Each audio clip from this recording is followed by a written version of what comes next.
Bueno, entonces, en la clase de hoy vamos a terminar el repaso de electrostática y si nos alcanza el tiempo empezar un poco con magnetostática. Antes de hacer eso, déjenme hacer algunos anuncios generales sobre cómo va a seguir funcionando el curso. Entonces, empecemos por la página de la materia. La página de la materia, yo puse un post ayer sobre Feynman y el método científico y una foto del pizarrón de Feynman. Esto, la idea es que sirva un poco como para motivar muchas de las cosas que vamos a hacer en la materia y el espíritu de la materia, pero tengan en cuenta que hay mucho material y lo que esperamos es que por lo menos 2 veces a la semana, los martes y los viernes, ustedes revisen la página de la materia. En la teórica yo voy subiendo un par de días antes de cada teórica, ya están los apuntes en PDF y si hay material adicional, un link. Y inmediatamente después de terminada la clase, al par de horas, ya está el link al video en YouTube. Acá ya están los apuntes de la clase de hoy. Yo lo que les aconsejo es que por lo menos un par de horas antes ustedes revisen, le peguen una mirada al PDF de los apuntes para que sea más fácil seguir lo que les voy contando. Y el tercer aviso respecto de esto, en el foro, en el campus, hay un foro especial para preguntas y dudas de la teórica. Yo lo voy revisando casi todos los días. Y, por ejemplo, Pablo me hizo una pregunta respecto de convención de índices que les aconsejo a todos que lo miren porque él se tomó el trabajo de hacer toda la cuenta con mucho detalle. Así que eso es lo que les quería comentar respecto de cómo va a funcionar eh, esta modalidad virtual. Bueno, entonces, dicho todo eso, arranquemos con los temas de la clase de hoy. Muy bien. Entonces, todos ven mis apuntes y todos ven dónde llegamos la clase pasada, que básicamente fue la ley de Gauss. Entonces, vamos a recapitular. La clase pasada nos convencimos de que podíamos escribir el campo eléctrico de esta forma, ¿sí? Y esta expresión que obtuvimos para el campo eléctrico es una expresión que vimos que sale directamente a partir de la fuerza de Coulomb, que Coulomb obtuvo básicamente midiendo. Yo el martes voy a poner en la página de la materia un post específicamente sobre las mediciones, pero lo que hizo fue medir la fuerza para pares de cargas a diferentes distancias y hacer un gráfico. Y entonces, de ver que la fuerza decaía como el cuadrado de la distancia y ver que era proporcional al producto de las cargas, nos terminamos de convencer que definiendo correctamente una generalización para la distribución de carga, para que esto nos sirva para cargas puntuales, densidades superficiales y densidades volumétricas, podíamos escribir el campo eléctrico de esta forma y podíamos sintetizar los experimentos de Coulomb en la ley de Gauss. Entonces, lo que vamos a ver hoy es que los experimentos de Coulomb, escritos en términos de este campo eléctrico, también incluyen el hecho de que el campo eléctrico se puede escribir como el gradiente de un potencial. ¿Sí? Y entonces, ese va a ser nuestro punto de partida. Muy bien. Entonces, hablemos del potencial electrostático. O sea, fíjense que acá en el campo eléctrico tenemos R menos R' sobre módulo de R menos R' al cubo. Y esa cantidad la podemos escribir como menos el gradiente respecto de la coordenada R de 1 sobre módulo de R menos R', o como el gradiente respecto de la coordenada R' de 1 sobre módulo de R menos R'. ¿Se dan cuenta? O sea, a esta cantidad que está acá la podemos derivar respecto de R y menos el gradiente respecto de R nos da esto, o la podemos derivar respecto de R', y en ese caso tenemos un más. Bueno, los voy a convencer de que esto está bien de dos formas. Empecemos, calculemos por ejemplo el gradiente respecto de R. El gradiente respecto de R es la derivada de 1 sobre el módulo, es 1 sobre el módulo cuadrado, y el gradiente apunta en la dirección n versor, que es R menos R' sobre módulo de R menos R', así que nos queda R menos R' sobre módulo de R menos R' al cubo, y tengo un menos porque la derivada de 1 sobre el módulo es menos 1 sobre R cuadrado. Si derivo respecto de R', como tengo un menos acá, los menos se cancelan y me queda un más. Como esta cuenta usualmente cuesta al principio convencerse de que está bien, vamos a volver a usar SymPy para que ustedes lo vean. Ustedes podrían hacer la cuenta a mano en cartesianas, pero lo voy a hacer rápidamente usando SymPy y espero convencerlos entonces de que es una buena idea aprender cosas buenas. Así que vamos a usar el notebook de la clase de hoy, que yo ya puse en la página de la materia, y les aconsejo que lo bajen y lo intenten esta vez correr ustedes en lugar de usarlo sobre un drive compartido. Entonces fíjense lo que voy a hacer. Importo SymPy, defino símbolos reales para phi, el potencial, las coordenadas x, y, z, y x', y' y z', las coordenadas primadas. Me defino el potencial, 1 sobre el módulo, y si el módulo es 1 sobre la raíz de x menos x' al cuadrado, más y menos y' cuadrado, más z menos z' cuadrado, y después lo derivo. Entonces le digo, deriva esto, deriva phi, respecto de la coordenada primada. Y fíjense que efectivamente, en la dirección x, la componente del gradiente es x menos x' sobre el módulo al cubo. ¿Sí? También lo puedo derivar respecto de x, y me queda menos lo que tenía arriba. ¿Todos de acuerdo hasta acá? Fíjense que es muy fácil. Definí la función, pedí diff para que lo derive. Muy bien, hay otra forma de hacer esto, que es usar notación vectorial, que a veces es conveniente. Entonces, me defino un sistema de coordenadas, y básicamente PI, PJ y PK van a ser los tres versores, PX, PY, PZ van a ser las tres coordenadas. Entonces defino el potencial, ahora son las coordenadas primadas. Entonces, fíjense que esto es 1 sobre módulo de x menos x', y menos y', z menos z', ¿no? Entonces, ahora le pido directamente que calcule el gradiente y que lo simplifique. Fíjense que me queda x menos x' en la dirección x, y menos y' en la dirección y, z menos z' en la dirección z, dividido el módulo. Podemos jugar un poco más ya que estamos, y ver que el rotor de un gradiente es 0, algo que ustedes ya saben. Y también puedo, por ejemplo, tomar el gradiente de phi, el potencial, sustituir, evaluarlo en la coordenada x' igual a 0, y' igual a 0, z' igual a 0, y me queda esto que ven abajo, que ahora un ratito nos va a resultar útil. La clase pasada alguien me decía que no sabe nada de programación y que le preocupa tener que programar, entonces quiero mostrarles que esto es realmente muy fácil, no hay que programar. Si quiero la derivada del coseno de x, solo escribo derivada del coseno de x respecto de x y me devuelve menos el seno de x. ¿Sí? O sea, piérdanle el miedo a esto. Bueno, entonces, espero haberlos convencidos de que entonces el gradiente de 1 sobre el módulo de x menos x' es x menos x' sobre módulo al cubo. ¿Están todos de acuerdo?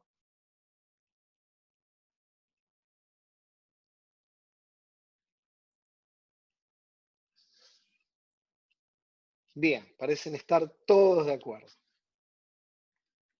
Bueno, entonces, si todos están de acuerdo con esto que acabamos de ver, entonces fíjense que podemos ir al campo eléctrico y donde dice R menos R' sobre el módulo al cubo, poner gradiente de 1 sobre el módulo de R menos R'. O sea, puedo escribir el campo eléctrico como menos el gradiente respecto de la coordenada de R de 1 sobre el módulo de R menos R'. Y como el gradiente es en la coordenada R y la integral es en la coordenada R', este gradiente lo puedo sacar afuera. Con lo cual, les acabo de mostrar que el campo eléctrico deriva del gradiente de una cantidad, y esto que está acá es lo que llamamos usualmente el potencial electrostático. ¿Sí? O sea, fíjense que esto automáticamente salió, lo fuimos construyendo a partir de la fuerza de Coulomb. O sea, puedo escribir a E como menos el gradiente del potencial electrostático, donde el potencial electrostático es la expresión que ustedes conocen usualmente más cualquier constante por la libertad de Gauge, y además, obviamente, el rotor del campo eléctrico es cero porque el rotor de un gradiente es cero. ¿Todos de acuerdo? O sea, quiero que vean cómo todo se puede construir a partir de la expresión de la fuerza de Coulomb. Bien, entonces ahora podemos usar la ley de Gauss y sabiendo que la divergencia del campo eléctrico es 4πρ, me queda que la divergencia de menos el gradiente es 4πρ y la divergencia del gradiente es el laplaciano, con lo cual el laplaciano del potencial electrostático es igual a menos 4πρ. Y esto que está acá es la ecuación de Poisson. Cuando ρ es cero, es la ecuación de Laplace. Es una ecuación central en la física teórica. Aparecen un montón de problemas. Vamos a ver que en magnetostática también el problema de magnetostática se puede reducir para el potencial a una ecuación de Poisson, con lo cual casi un tercio de esta materia va a ser aprender a resolver la ecuación de Poisson. Si sabemos resolver la ecuación de Poisson, sabemos resolver problemas de magnetostática y de electrostática en geometrías muy complejas, y además podemos resolver un montón de problemas que van a aparecer en otros lugares en la física. Muy bien. Además de ser útil, el potencial electrostático tiene una interpretación física bien definida, que se las recuerdo rápidamente, que es que si ustedes tienen una carga Q, piensen que tienen una distribución de carga ρ, y quieren calcular el trabajo para llevar la carga Q de un punto 1 a un punto 2, recuerden que la fuerza es Q por E, el trabajo es fuerza escalar de L integrado a lo largo de todo el trayecto, y como el campo eléctrico es menos el gradiente del potencial, integrando esto me queda que simplemente el trabajo es Q por la diferencia del potencial. ¿Sí? Iñaki me pregunta si esto es... A ver, esto está muy bien. Iñaki me hace una pregunta que usa una palabra, me pregunta si esto se hace en forma cuasi estacionaria. No quiero usar cuasi estacionario porque vamos a definir más formalmente cuasi estacionario más adelante, pero la pregunta está muy bien. Sí, esto es piénsenlo si quieren como un trabajo virtual, para decirlo en otros términos, o sea, es el trabajo que tengo que hacer para mover una carga, para poner una carga en el lugar 2 sin preocuparme por toda la dinámica del sistema. ¿Sí? Por ahora digámoslo en esos términos y más adelante vamos a ver en detalle bajo qué aproximaciones puedo considerar que estoy haciendo algo lo suficientemente lento como para que sea casi estacionario. ¿Sí? ¿Todos de acuerdo? Muy bien. Excelente, entonces. Bueno, entonces, eso es el potencial. Tenemos una interpretación física, Q por el potencial, les recuerdo, es la energía electrostática de una configuración, la energía potencial electrostática, y Q por la diferencia de potenciales igual al trabajo que tenemos que hacer para armar una dada configuración electrostática.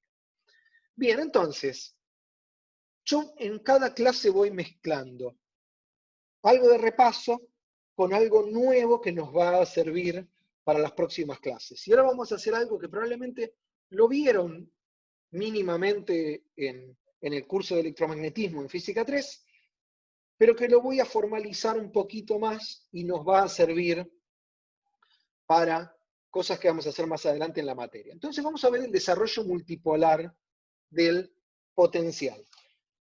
¿Cuál es la idea detrás? La idea detrás es, yo la clase pasada ya hice, en cierto sentido, una especie de desarrollo multipolar cuando les dije, si tenemos una distribución de carga y la miramos de muy lejos, se va a ver como una carga puntual. Entonces, usemos ahora el potencial para formalizar esto, para ver que efectivamente, si estoy muy lejos de una distribución de carga, lo que termino viendo son el campo generado por los diferentes momentos multipolares de mi distribución de carga.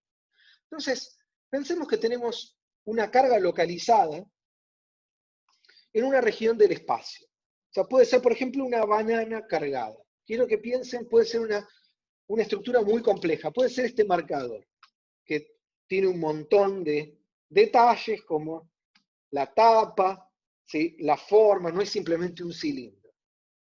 Bien, y entonces mi distribución de carga tiene un tamaño típico, pensemos el tamaño más grande, eso llamémoslo D, la distancia más grande entre dos puntos, y lo que vamos a hacer es mirar cuánto vale el potencial en un punto campo que esté muy, muy lejos de la fuente. O sea, vamos a pensar que la coordenada, el módulo de R, es mucho mayor que el tamaño característico de la fuente.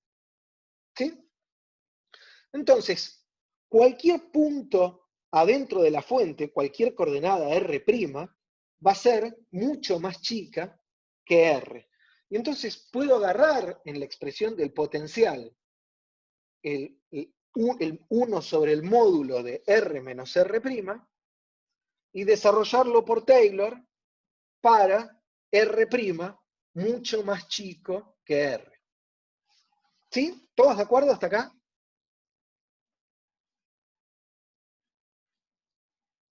Muy bien. Excelente. Entonces, ustedes no se olviden de en cualquier momento, pregunte yo o no si entienden, en cualquier momento pararme cuando tengan una duda. Entonces, si si el módulo de R' es mucho más chico que R, puedo hacer un desarrollo por Taylor. Recuerden que esto que está acá es una función de tres coordenadas, ¿no? X, Y y Z. Bien, entonces, el primer término va a ser esto evaluado en el 0, que es 1 sobre módulo de R. El siguiente término va a ser la derivada respecto de X. O sea, ahora van a ver lo cómodo que es la notación de índice. Yo tengo una función de X, Y y Z. El primer término es F evaluado en el 0, más la derivada de F respecto de... Recuerden que igual estoy desarrollando en las coordenadas primadas. F de X', X', más de F de Y', más términos de orden más alto. Y lo que tengo que hacer es un desarrollo en todas las variables. F en el 0, la derivada de F respecto de X' evaluada en el 0 por X', la derivada respecto de Y' evaluada en el 0 por Y', y eso lo puedo escribir en forma compacta usando notación de índices, como lo ven acá. La derivada en la coordenada primada de X'Y' por R'Y'. Entonces eso al sumar sobre todos los índices, recuerden que índices repetidos implica una suma, esto es la derivada respecto de X', X' más la derivada respecto de Y', derivada de Z', Z'. Más un medio, las derivadas segundas cruzadas, por R'Y', RJ'. Fíjense que acá tengo 3 términos, acá tengo 9 términos. ¿Están todos de acuerdo?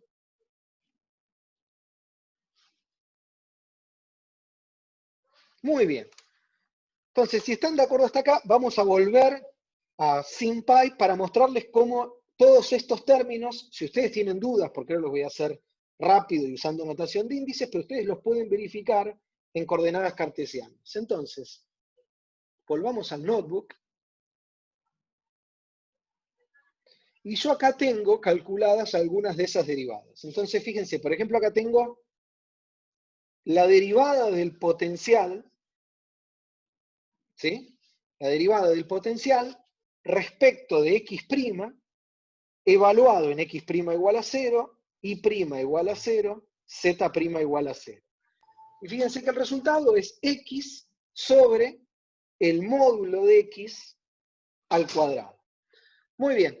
También puedo hacer la derivada segunda, que es simplemente derivar dos veces. Derivo respecto de X' y después derivo respecto del Z' y evalúo. Y me queda esto que está acá. ¿Todos de acuerdo? Entonces, si están de acuerdo hasta acá, volvamos a los apuntes. Muy bien. Entonces vamos ahora sí a hacer las derivadas en forma simbólica y un poco más compacta. Bien, entonces, primero la derivada respecto de R'.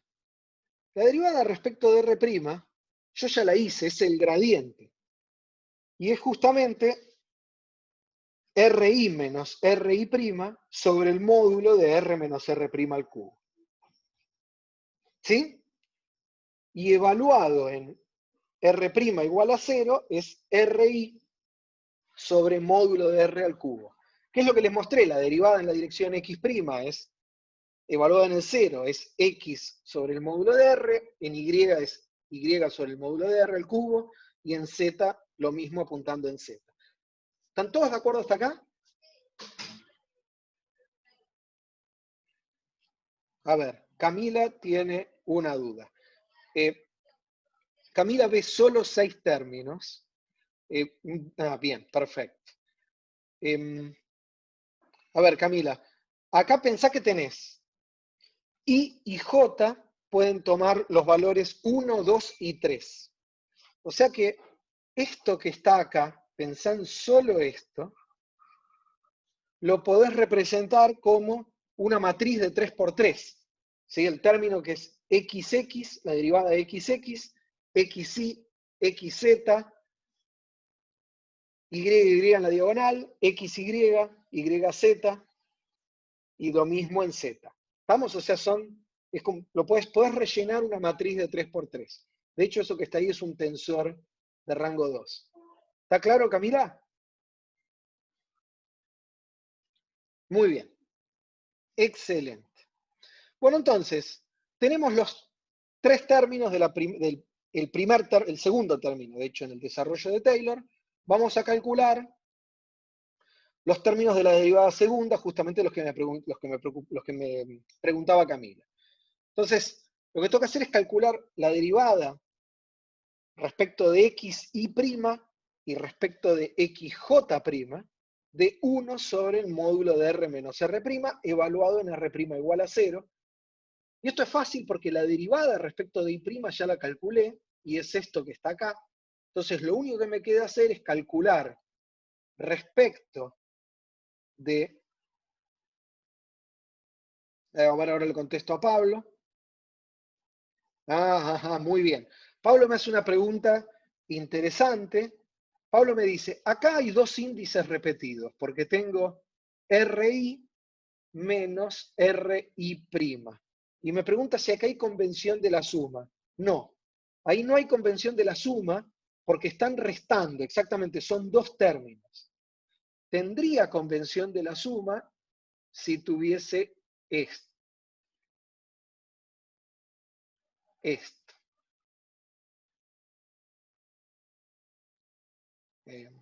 Ahí está.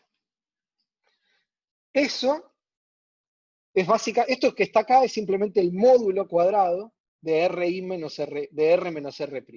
Porque ahí sí, cuando hago la distributiva, me queda RI, y tengo un producto con términos repetidos, menos RI.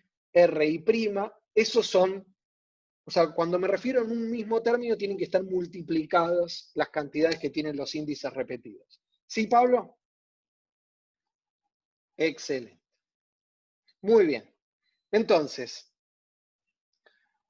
acá no hay convención de la suma, I y J son 2 valores fijos. Yo lo que tengo que hacer es calcular la derivada de todo esto respecto de J y evaluarlo en R' igual a 0. Entonces, antes de que les muestre cuánto da, vamos a pensar. Lo primero que tengo que hacer es derivarlo de arriba sin derivarlo de abajo. Y la derivada de arriba, ¿qué me da? La derivada de RI respecto de RJ' es 0, porque son variables independientes. Pedro me dice -1, lo cual está casi perfecto. Entonces, lo que yo tengo que hacer es la derivada de RI' respecto de RJ'. Y eso me da un -1 cuando I es igual a J. La forma de escribir eso es poner una delta IJ. Si I es igual a J, me da 1. Si I es distinto de J, me da 0. ¿Se dan cuenta? O sea, el primer término es derivar lo de arriba sin derivar lo de abajo, es menos delta IJ sobre lo de abajo sin derivar, módulo al cubo. ¿Están todos de acuerdo?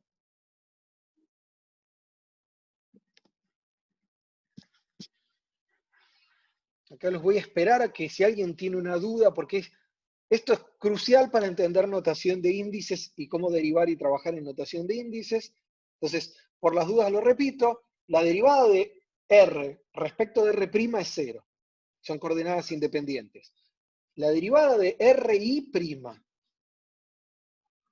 respecto de RJ' es delta IJ. Si RI es igual a, si el índice I es igual a J, me queda un menos 1. La derivada de X' respecto de X' es 1, la derivada de Y' respecto de Y' es 1, y la derivada de X' respecto de Y' es 0. Entonces, la delta hace exactamente ese trabajo. Muy bien. Y después lo que tengo que hacer es dejar sin derivar lo de arriba y derivar lo de abajo. Y la derivada de lo de abajo es, de nuevo, es 1 sobre el módulo a la cuarta, un menos 3 por 1 sobre el módulo a la cuarta, por el versor. ¿Sí? Y el versor ahora tengo que tener cuidado, no lo puedo escribir como RI menos RI' sobre el módulo, porque voy a empezar a repetir IES y voy a entrar en la convención, en la suma. Entonces tengo que usar otro índice, voy a usar J. ¿Se dan cuenta? Entonces la derivada de 1 sobre el módulo cubo es 1 sobre el módulo a la quinta por RJ menos RJ'. Y de hecho, me tiene que salir un J, porque como estoy calculando la componente J del gradiente, tiene que apuntar en la dirección J. Entonces me queda 3 RI, que es esto que está acá, por RJ menos RJ' sobre el módulo a la quinta. ¿Todos de acuerdo? Si tienen dudas hasta al inicio de la materia, después vamos a esperar que ustedes se acostumbren, ahora repito Andrés, pero vamos a esperar que ustedes se acostumbren a trabajar con esta notación, pero si tienen dudas, les aconsejo justamente volver al notebook de Python y verificar esto, por ejemplo, para la derivada respecto de X y la derivada respecto de Y, y ver que efectivamente esto les da lo que yo les mostré hace un ratito. Bueno, entonces, voy a repetir esta última cuenta. Entonces, yo lo que tengo que hacer, vamos a limpiar un poquito acá, lo que tengo que hacer es calcular el RI menos RI' me queda tal como está. Y lo que yo tengo que hacer es calcular la derivada de 1 sobre módulo al cubo. Y eso va a ser 1 sobre módulo a la cuarta con un 3.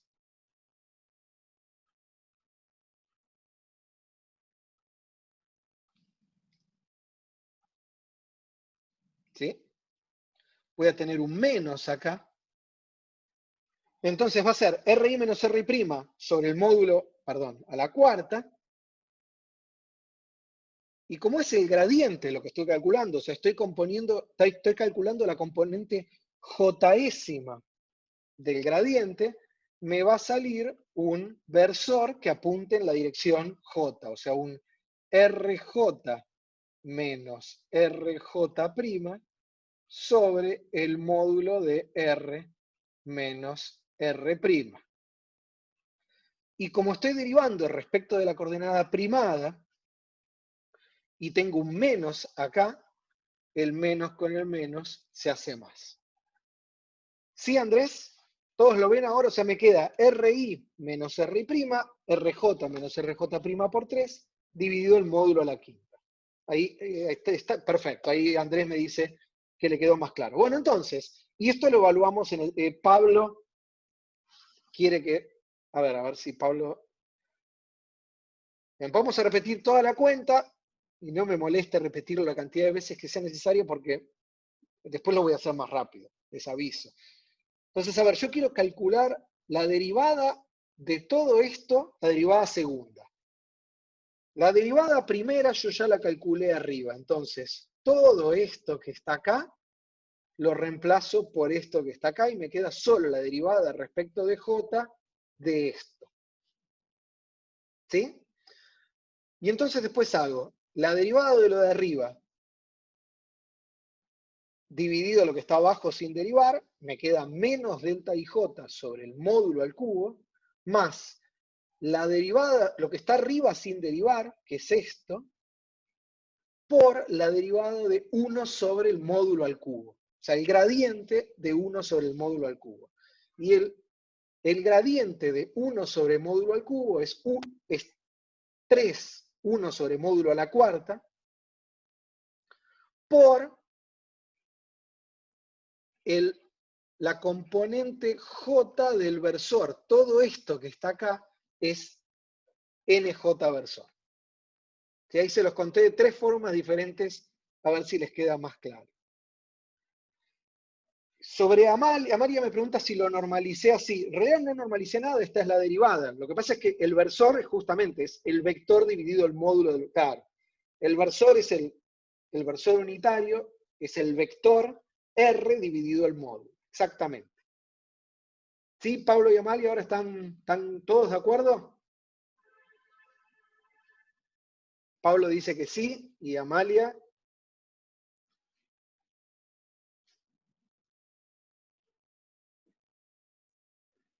Para los que todavía tengan dudas, que están muy bien que las tengan, Amalia dice que también, para los que todavía tengan dudas, les aconsejo, se bajan el notebook de Python, calculen todas las derivadas, en X, en Y, en Z, calculen todas, y verifiquen que cada uno de estos términos le da lo que ustedes esperan.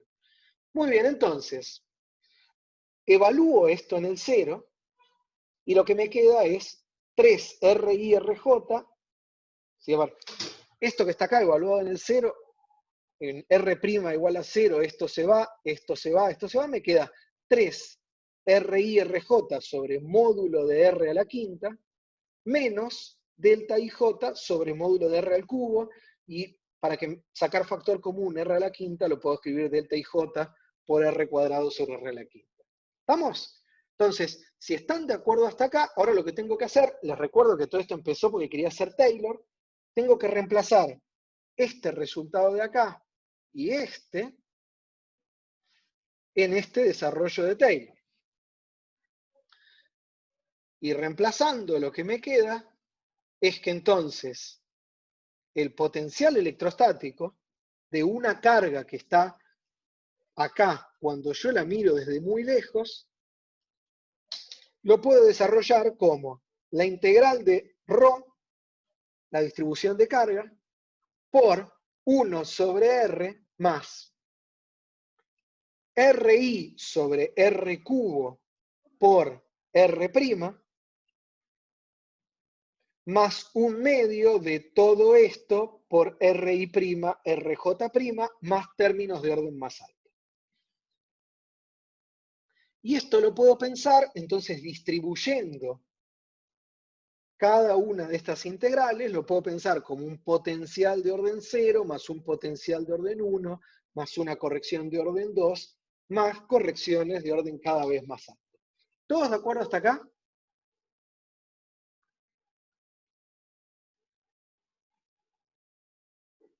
Muy bien, entonces, parecería que hasta acá vamos bien. Entonces, vamos a ver qué es cada término por separado. Empecemos con el primer término, que es el término que se llama monopolar, y ahora se van a dar cuenta por qué. Fíjense, el primer término es esta integral que está acá. Ahora, la integral es en R', así que 1 sobre R sale afuera, y solo me queda esta integral por 1 sobre R. ¿Pero qué es esta integral? Es la carga total en el marcador.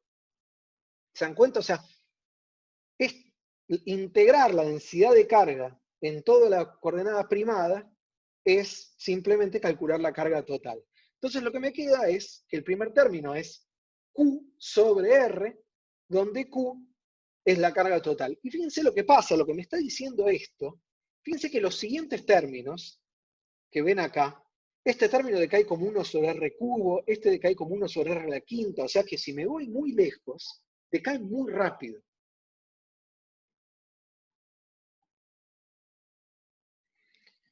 Camila pregunta en el potencial de orden 2 si va como... no, acá va R a la quinta, Camila, porque fíjate que saqué factor común R a la quinta. ¿Sí? Acá Camila me pregunta si acaba un R a la cuarta, ahí va R a la quinta. Porque acordate que me quedó el módulo a la quinta, y acá tenía un R cubo, saco factor común R cubo, R a la quinta en todos lados. ¿Sí? Bueno, entonces, entonces, este término va como 1 sobre R. Ah, ahora entiendo tu pregunta. Este va como 1 sobre R cuadrado, no como 1 sobre R cubo, porque fíjense que acá tengo un RI dividido R cubo, esto es orden 1 sobre R cuadrado, y este que está acá decae como 1 sobre R cubo, porque acá tengo R por R y R cuadrado dividido R a la quinta, así que tengo R cuadrado arriba dividido R a la quinta, este término decae como 1 sobre R cubo, si dije otra cosa, discúlpenme. Entonces, todos estos términos decaen mucho más rápido. Así que si tengo una distribución de carga, aunque sea un marcador, una banana, una pera, la fruta que a ustedes les guste, si estoy muy lejos y esto tiene carga total no nula, lo voy a ver como una carga puntual. ¿Sí? Que es un poco lo que yo los quise convencer la clase pasada, pero ahora lo vemos más formalmente. Entonces, lo que les decía, una distribución de carga se ve lejos como una carga puntual para R lo suficientemente grande. Noten además que este potencial solo depende del módulo de R, así que es isótropo, o sea, para cualquier región, por más que el marcador tiene una dirección privilegiada, si esto solo tiene carga total, en cualquier región del espacio yo veo un campo eléctrico básicamente radial, como si fuera una carga puntual, y el potencial decae, como les decía, como 1 sobre R. Bien, ¿están todos de acuerdo hasta acá?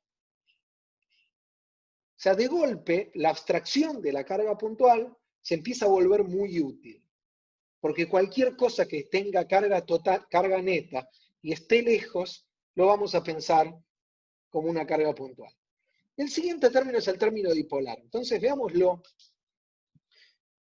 Es la integral de ρ, de R', de ρ por RI', y todo eso por RI sobre R cubo. Entonces fíjense que esto es un vector, o sea, definiendo el vector momento dipolar eléctrico como ρ de R' por R', puedo escribir el segundo término como P escalar R sobre R cubo. Recuerden que como tengo RI, los índices están contraídos, esto en notación de índices es un producto escalar, así que el siguiente término es P escalar R sobre R cubo, donde P es el momento dipolar eléctrico de mi distribución de carga. Entonces, si mi marcador tiene carga neta, por más que tenga momento dipolar, si me voy muy, muy lejos, voy a terminar viendo una carga puntual. Si no tiene, porque el momento dipolar, el potencial y el campo eléctrico asociado al momento dipolar decaen más rápido. Ahora, si tiene carga nula, total, por ejemplo, solo tengo carga positiva acá y carga negativa acá, el primer término que no se anula es el momento dipolar y voy a ver una dirección privilegiada en el espacio asociada a cómo está orientado el marcador. ¿Todos de acuerdo?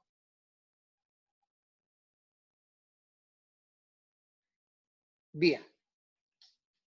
Bueno, entonces, como les decía, decae más lento, tengo una dirección privilegiada en el espacio, dada por la dirección en la cual está orientado P, y se ve explícitamente en la expresión del potencial porque tengo un producto escalar, así que esto no solo depende del módulo de R, depende del coseno del ángulo entre R y R', o entre R y P.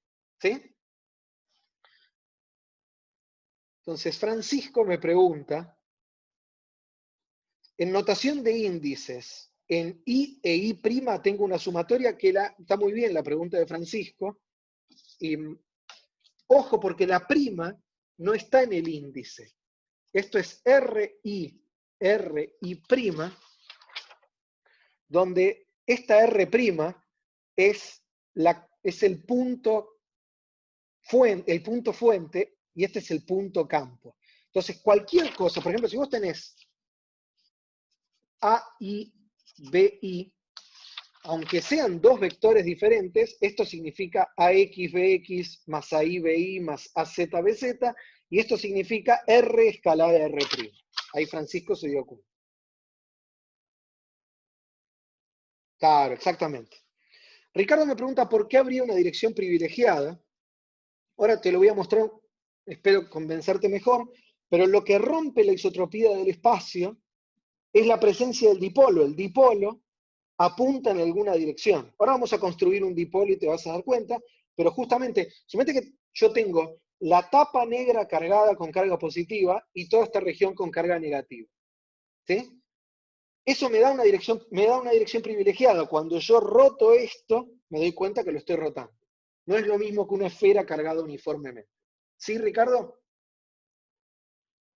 Muy bien. Bueno, entonces, vamos a ver cómo construimos un dipolo. O sea, y esto lo voy a hacer muy rápido, muy rápido, porque la idea es solo recordarles algunos conceptos de electromagnetismo básico, pero ¿cómo me armo un dipolo? Justamente trayendo una carga positiva y una carga negativa y poniéndolas a una distancia d. Entonces, puedo agarrar una carga positiva y ponerla en una coordenada r+, y puedo agarrar una carga negativa, ponerla en una coordenada r-, eso me va a generar un momento dipolar eléctrico. ¿Sí? Q más y Q menos podrían ser iguales o no serlo. El momento dipolar, simplemente de mirar esta integral, para algo de esta forma, Pablo ahora me hace una pregunta que ahora la contesto. Ajá. Pablo me pregunta de dónde sale el momento dipolar si lo que tengo es RI. No tengo RI por RJ. A ver, vamos a ver. Voy a escribir explícitamente el término que aparece acá. Es la integral de dB', ρ en R', RI' por RI sobre R al cubo. Sí, Pablo, ese es el término, es la integral de ρ, RI', RI sobre R cubo. Fíjate que como RI y R cubo no son coordenadas primadas, sale afuera de la integral. Todo esto que está acá es una integral y decís, uy, es una integral, pero al final del día es un número, y como tengo RI libre, esto es un vector. ¿Te das cuenta? Cuando lo evalúo en i igual a 1, tengo la componente x, cuando lo evalúo en i igual a 2, tengo la componente y, cuando lo evalúo en i igual a 3, tengo la componente z. O sea, puedo llamar al resultado de hacer esta integral P sub i, que van a ser las tres componentes de un vector. Ahora, Pi RI sobre R cubo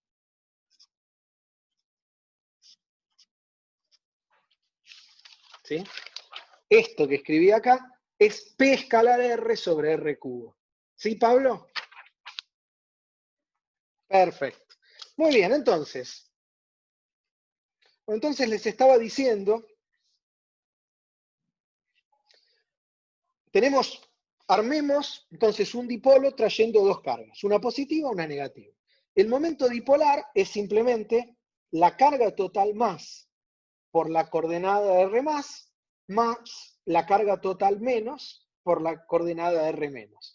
Si los dos son iguales, puedo sacar factor común, o sea, si son iguales y de distinto signo, puedo sacar factor Q más y me queda Q más R más menos R menos, pero por ahora no asumamos eso y trabajemos en el caso en el cual Q más y Q menos pueden ser diferentes. Bien, les recuerdo rápidamente, y la cuenta la voy a dejar para que ustedes la miren en los apuntes. Si yo ahora tengo un dipolo, todo este dipolo que está acá, y cambio el origen de coordenadas, o sea, tengo un momento dipolar P visto desde el origen O, y me desplazo una distancia a otro origen de coordenadas O', lo único que hay que hacer es hacer el desplazamiento y tomar las nuevas coordenadas. Si calculan el momento dipolar P' visto desde otro origen de coordenadas, no es más que reemplazar y hacer la cuenta, el momento dipolar cambia. O sea, el momento dipolar en general depende del origen de coordenadas. Salvo que la carga total de mi distribución de cargas sea cero, porque si Q total es cero, fíjense que este término se va, y P' me queda igual a P. ¿Sí? Entonces, primer recordatorio, el momento dipolar eléctrico depende del origen de coordenadas, salvo que la carga total en mi distribución de cargas sea nula. Y ahí se vuelve independiente del origen. ¿Todos de acuerdo hasta acá?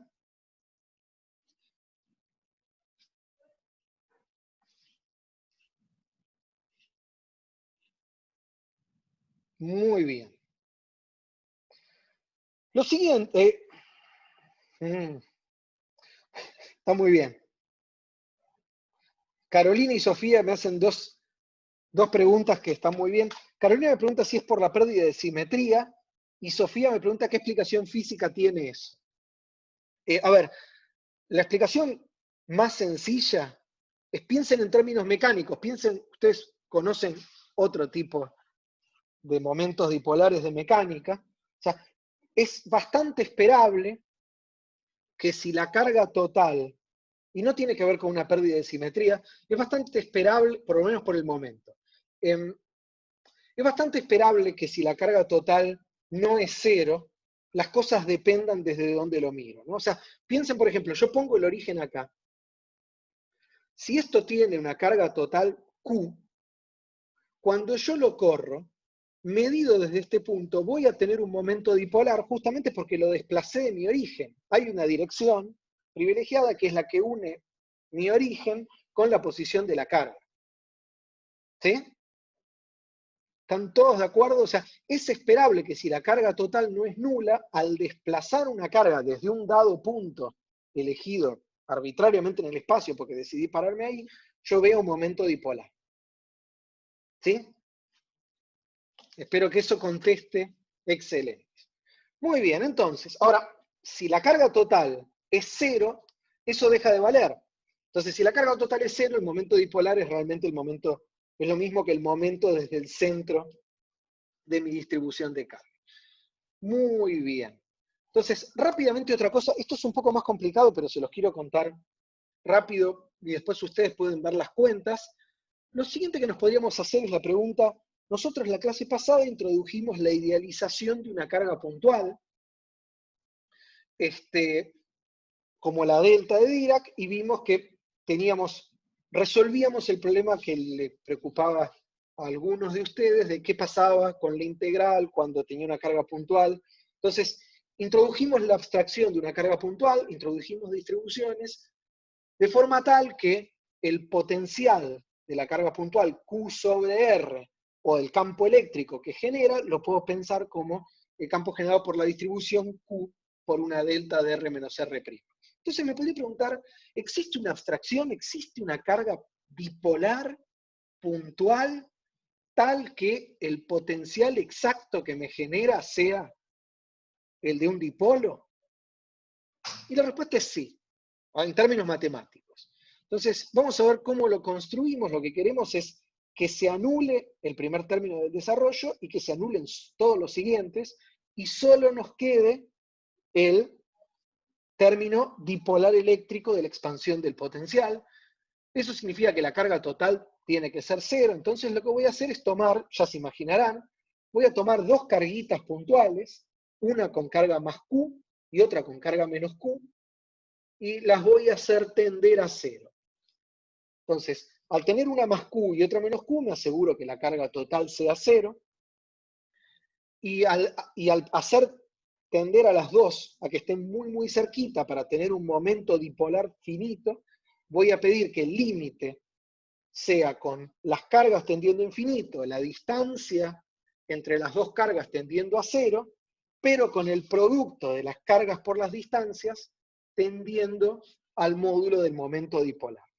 El vector o el versor en el cual va a apuntar, la dirección en la cual va a apuntar el dipolo, va a ser la línea que une a mis dos carguitas. ¿Todos de acuerdo hasta acá?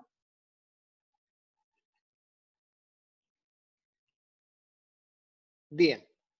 Entonces, esto de paso se dan cuenta, ahora se dan cuenta por qué también es esperable tener una ruptura de la simetría, tengo una dirección que tiene que ver con la línea que une a mi carga más y a mi carga menos. Ignacio me pregunta por qué hago tender las cargas a infinito, porque fíjate, Ignacio, que el momento dipolar es es proporcional a Q por R, ¿sí? Rho por R'. Entonces, si yo hago tender, para tener un dipolo puntual, si yo hago tender la distancia a cero con cargas finitas, Q por D va a ir a cero y el momento dipolar va a ser cero. Entonces, a medida que las acerco, tengo que hacer tender las cargas a infinito de forma tal que el producto de Q por el volumen de las cargas tienda a un volumen finito. Excelente. Muy bien. Entonces, acá yo les dejo escrito y se los dejo en los apuntes para que ustedes los revisen, pero básicamente la cuenta de verificar que esto me genera el potencial de un dipolo es fácil, es simplemente tomar el límite del potencial de dos cargas puntuales. Una carga Q en R', entonces el potencial es Q sobre módulo de R menos R', otra carga Q en R menos R' más un épsilon P versor, o sea, corrida un épsilon en la dirección en la cual voy a querer que apunte el dipolo, y voy a hacer tender épsilon a cero o D a cero y Q a infinito. ¿Sí? Entonces, hacen el límite con cuidado y van a ver que efectivamente lo que les queda es lo que esperamos. P escalar R menos R' sobre módulo de R menos R'. La otra cosa que podemos preguntarnos es, muy bien, ¿y existe una densidad de carga puntual que corresponde a la de un dipolo? Y eso también es fácil. La densidad de carga de un dipolo puntual es, de nuevo, es sumar ahora estas dos carguitas puntuales muy juntas. ¿Cómo escribo una carga puntual más Q? Esto lo vimos la clase pasada. Una carga puntual más Q es Q por la delta de R menos la coordenada donde está la carga. Y la carga menos Q es menos Q la delta de R menos R'. ¿Se dan cuenta? Esto es cero en todos lados. En el lugar donde está la carga, tengo amplitud Q. Y al integrar esto en todo el espacio, me da una carga total Q chiquita. ¿Todos de acuerdo? O sea, esto que escribí acá es la densidad de carga de dos cargas puntuales escritas usando distribución. ¿Todos lo ven?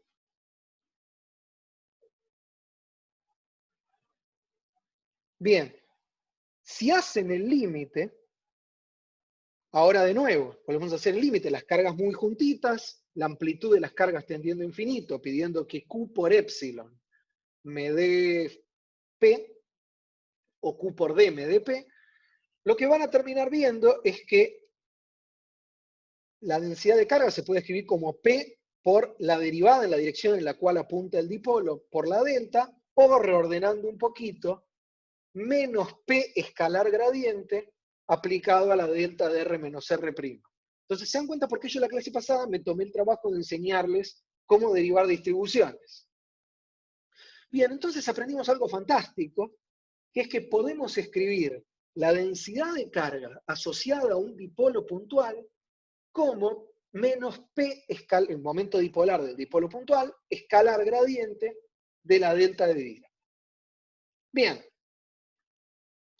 si definimos ahora una densidad de polarización para un dipolo puntual como el momento dipolar por la delta, tengo cero momento dipolar en todos lados, salvo donde está el dipolito.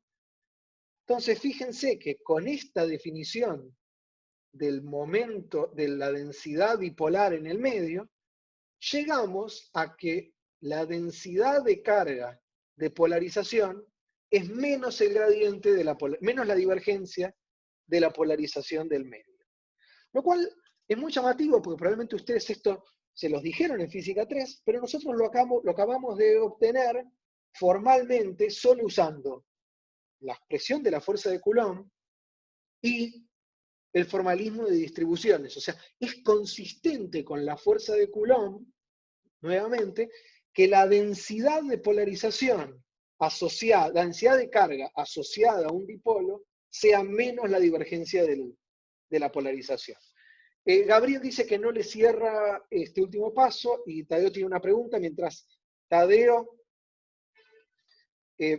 bien, a ver. Muy bien.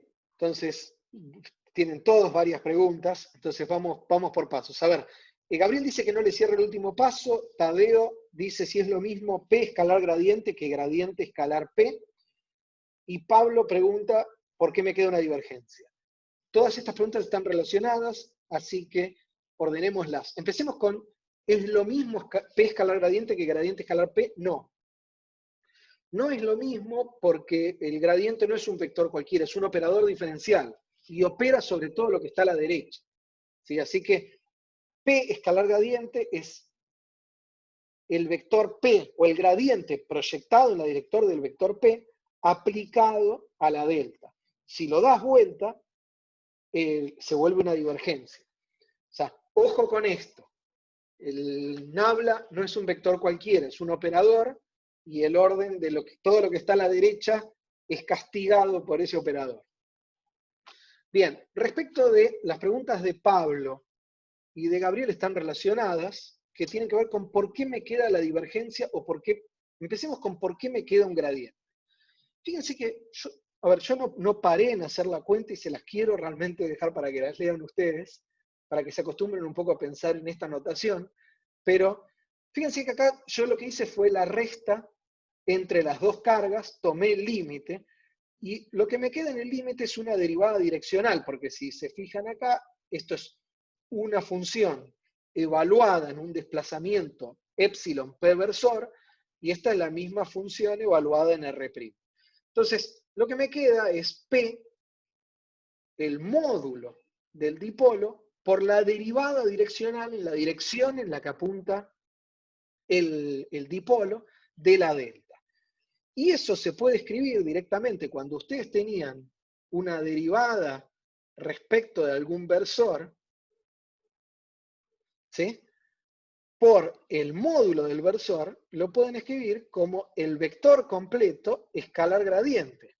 ¿Por qué? Porque lo que estoy haciendo es proyectando el gradiente en la dirección del vector, eso es esto que está acá, y me queda el módulo de P por la derivada en la dirección en la que apunta el vector.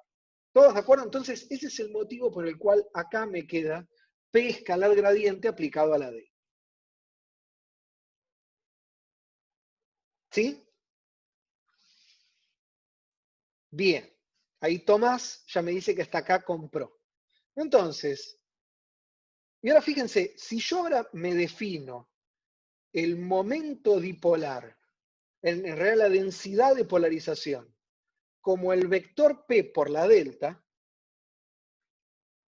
ahora sí puedo cambiar el orden de estas cosas, porque esto que está acá es un numerito, no es algo que dependa de la coordenada, es un vector.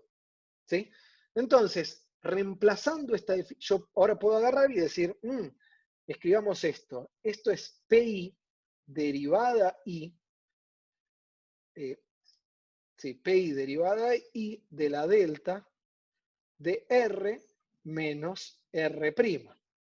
¿Sí? Y si yo ahora digo, bueno, pero esto es un numerito, entonces lo escribo como la derivada I de PI por la delta de R menos R', todo esto que está acá lo defino como la densidad de polarización, y si defino a todo esto como un campo, la densidad de polarización, que es lo que dice acá, derivada I de la componente I de este campo es la divergencia. Entonces, por eso me aparece la divergencia. ¿Sí? ¿Todo contestado ahora?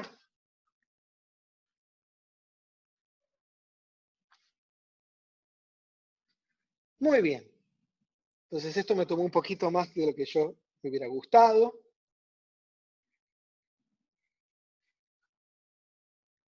Gabriel dice que le resuena raro el salto de pasar de un número a un vector. Gabriel, el tema fundamental acá Y por eso es tan importante, por eso yo también estoy dejando algunas cuentas para que ustedes las revisen y quiero que se choquen y también quiero que lo comparen justamente con hacer la cuenta explícitamente en cartesianas con los notebooks. Lo que es importante acá es darte cuenta que cuando vos escribís cosas, como por ejemplo P sub i, no es un número, es una componente de un vector. ¿Te das cuenta? Entonces, la notación de índices es muy cómoda porque te permite ver a todas estas magnitudes como numeritos y te resulta más cómodo moverte con los operadores diferenciales y calcular identidades como hicimos la clase pasada. Pero no te tenés que olvidar que al final del día, esto que está acá es la componente de un vector. Entonces vos siempre podés volver para atrás y tratar de recomponer qué es la magnitud vectorial a la cual estás mirando, como yo hice acá. ¿Te das cuenta? O sea, esto que está acá, esta expresión que está acá y esto que está acá es lo mismo. ¿Sí, Gabriel?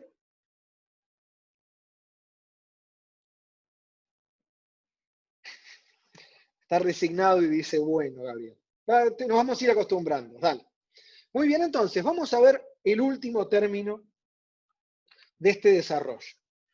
Entonces, vamos al término cuadrupolar eléctrico. Entonces, les recuerdo, ese término es este que ven acá, ¿sí? Es la integral en ρ evaluado en R', de RI', RJ' por todo esto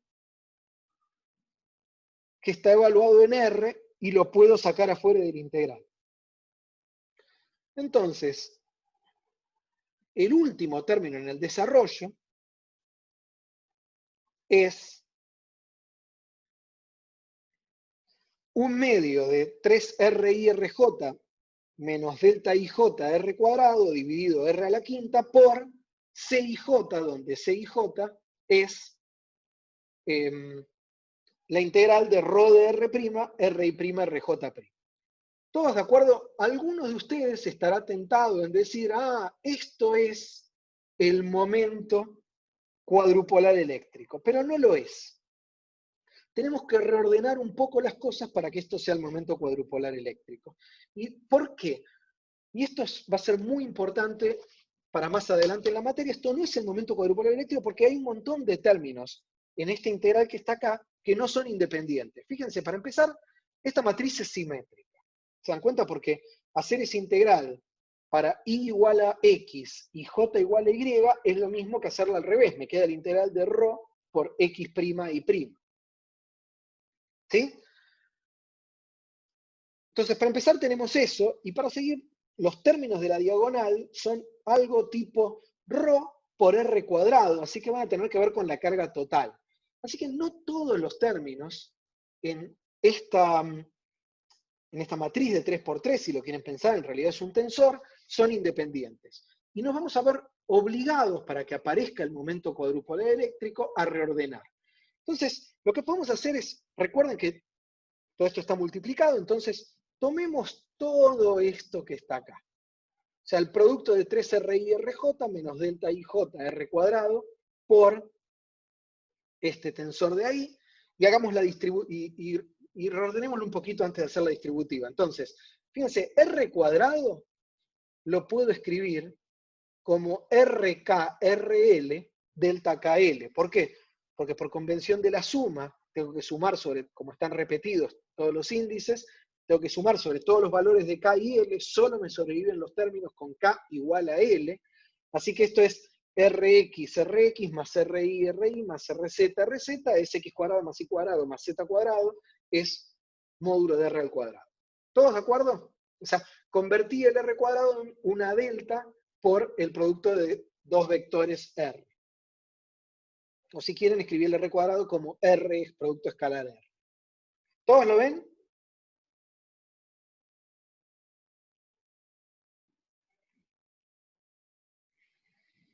Sofía me pregunta si el término cuadrupolar es una suma de 9 términos. Exactamente, pero no todos independientes, y ahora lo vamos a ver. Muy bien, entonces, ahora vamos a reordenar un poquito.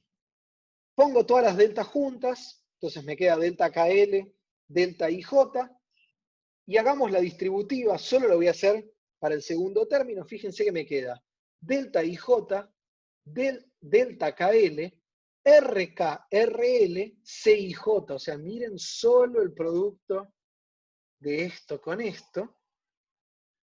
Y se dan cuenta que los índices mudos son mudos. Puedo ponerles cualquier nombre porque están repetidos. O sea, en particular puedo rebautizar K como I, L como J, I como K y J como L. Entonces puedo reescribir esto como delta IJ, delta KL, y cambiar IJ y KL, RI, RJ, CKL. ¿Sí? Todos lo ven, total, todos están sumados desde 1 hasta 3. Tengo el producto de una delta por RR, el producto de una delta por CIJ, y acá sigo teniendo lo mismo. ¿Están todos de acuerdo? Ahora, veo que están de acuerdo. Ahora, después de rebautizar los índices, puedo sacar factor común, R y RJ, y me queda R y RJ multiplicado por esto que está acá, que es 3 veces el tensor CIJ menos la traza, porque es CLL, o sea, los elementos de la diagonal. Entonces, definiendo a esto que me quedó ahí como el momento cuadrupolar eléctrico, o el tensor de momento cuadrupolar eléctrico, puedo escribir, o sea, el tensor cuadrupolar eléctrico es justamente donde dice C, recuerden que C era un integral, con ρs y R', así que reemplazando, el momento cuadrupolar eléctrico es esto que está acá,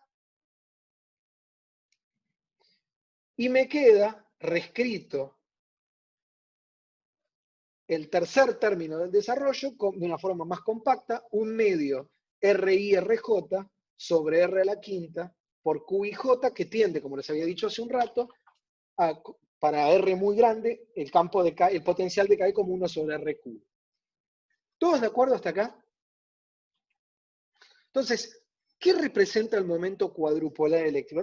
El momento cuadrupolar eléctrico representa deformaciones más complejas que tener una carga positiva y una negativa, por ejemplo, tener deformaciones en tipo de cruz de una esfera, ¿sí? Y esto tiene algunas propiedades. Q es simétrico, la traza es 0, es fácil verlo ahora, porque fíjense, mírenlo acá. La traza es calcular, es poner y sumar todos los elementos de la diagonal. Y acá me queda 3 veces los elementos de la diagonal, y acá me queda los elementos de la diagonal, CLL, por la traza de delta IJ, que es la identidad, así que me queda 1 más 1 más 1, 3, 3CLL menos 3CLL 0, la traza de Q es 0. Bien, y entonces se puede diagonalizar, se pueden obtener ejes principales, y justamente, como voy a tener 3 ejes principales, me mide a lo largo de 3 ejes principales cuánto se deforma la banana que yo tenía inicialmente, cuánto se aparta de una distribución esférica de carga. ¿Sí? Y se darán cuenta que uno puede calcular momentos de orden cada vez más alto de mi distribución. Bien, Sofía me pregunta por qué. A ver, vamos, déjenme primero redondear esta idea y ahora contesto las preguntas, para no tener que volver para atrás. Bueno, entonces, primero déjenme redondear esta idea. Entonces, lo que nos mide son deformaciones a lo largo de 3 ejes principales de una deformación, de una distribución de cargas. ¿Por qué no voy a seguir esta expansión? Y entonces esto, conceptualmente, antes de sacarles las dudas que les hayan quedado, me interesa que les quede claro. Fíjense que el momento monopolar, que es isótropo, me quedó automáticamente elegante al hacer la serie de Taylor. El momento dipolar, que tiene una dirección principal, también me quedó bastante compacto. El momento cuadrupolar, que tiene 3 ejes principales, me obligó a reordenar los términos. Y si yo sigo esta expansión, voy a tener que trabajar cada vez más en reducir la cantidad de términos que me queden a la menor cantidad posible de términos independientes. ¿Por qué pasa eso? Porque este problema tiene una simetría natural que es la de esférica. Si yo estoy muy, muy lejos de la carga y la veo como una carga puntual con momentos multipolares de orden cada vez más alto, es mucho más natural trabajar en esféricas que trabajar en cartesianas. Entonces, nosotros no vamos a seguir la expansión multipolar en cartesianas porque nos va a obligar a cada vez más reordenar más y más términos. Cuando hagamos la expansión dentro de varias clases en esféricas, vamos a ver que automáticamente nos quedan todos los términos ordenados en la menor cantidad de coeficientes libres posibles para describir cada uno de los momentos multipolares. Bueno, entonces, Sofía me pregunta, ¿por qué Q y J se piensa? Bien, entonces, ahora vamos con las preguntas. Entonces vamos por orden. Sofía me pregunta, ¿por qué Q y J se piensa como un tensor y no como una matriz? Entonces, ¿cuál es la diferencia? Empecemos por algo básico. ¿Cuál es la diferencia entre un vector y una lista de compras para la verdulería? O sea, ¿cuál es la diferencia entre un vector X, Y y Z y 3 kilos de zapallos, 2 kilos de papas y 1 kilo de cebolla? La diferencia entre estas dos listas es que esto se transforma de una forma que nosotros conocemos bien cuando hago rotaciones y traslaciones del espacio. ¿Sí?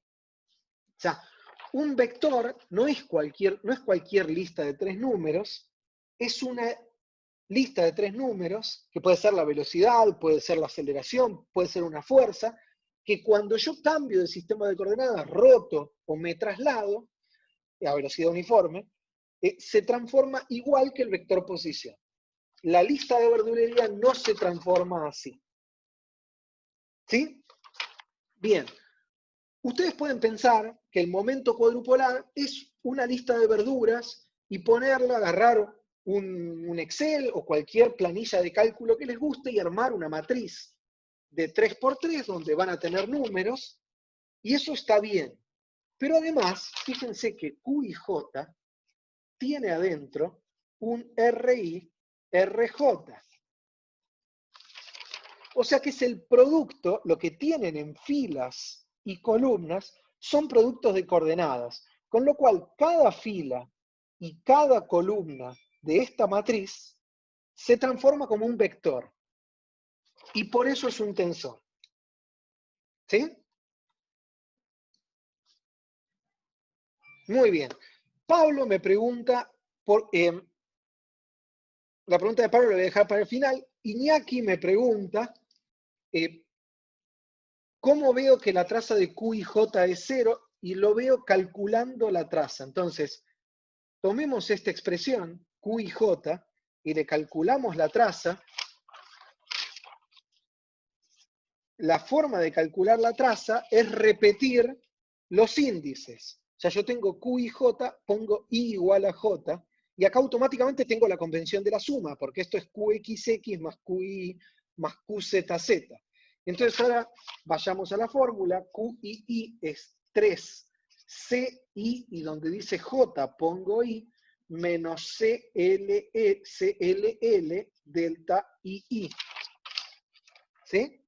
Bien, ¿cuánto vale delta II? Delta II es la traza de la delta. Pensalo como la traza de la identidad es 3, porque tengo un 1 en cada elemento de la diagonal. Entonces me queda 3CII menos 3CLL. Recordá que los índices repetidos son mudos, los puedo rebautizar, porque en total están sumados. Me queda 3CI menos 3CI, eso es 0. Con lo cual la traza es 0. ¿Sí? Gabriel me dice que antes de llamarlo tensor, debería demostrar que se transforma de esa forma, y la realidad, Gabriel, es que no, porque como los elementos de Q tienen R's adentro, yo ya sé que se transforma. Yo no tengo que demostrar que el vector R se transforma como el vector posición porque es el vector posición. ¿Te das cuenta? Entonces es automático, como el tensor C está armado por productos tensoriales de coordenadas, es automático que va a ser un tensor. Muy bien. Entonces, la última pregunta que me queda es la de Pablo, que me dice que no entiende cómo paso de CII a RI', RJ' y de CLL a R cuadrado. O sea, no entiende cómo, Pablo, la pregunta de Pablo tiene que ver con cómo paso de esta expresión a esta. ¿Sí? Bien, entonces eso es bastante más sencillo que lo que parece. Recordemos que CIJ es esto que está acá. Entonces, donde acá tengo CIJ, pongo esta integral. Y donde tengo CLL, pongo esta integral, pero poniendo donde dice I, L, y donde dice JL, así que acá pongo RL', RL', y RL es R' cuadrado, es el producto escalar.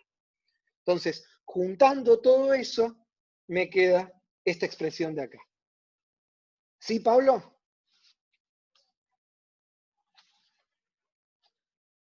Bien. ¿Todos de acuerdo?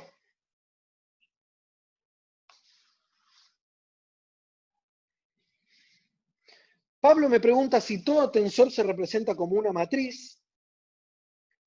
Todo tensor de rango 2, de la misma forma que todo vector, bueno, a los vectores los podés representar como una lista de verdulería, o un tensor de rango 2 lo podés representar como una matriz, un tensor de rango 3 lo tenés que pensar como un arreglo cúbico o paralelepípedico de números, pero no todo arreglo de números es un vector o un tensor.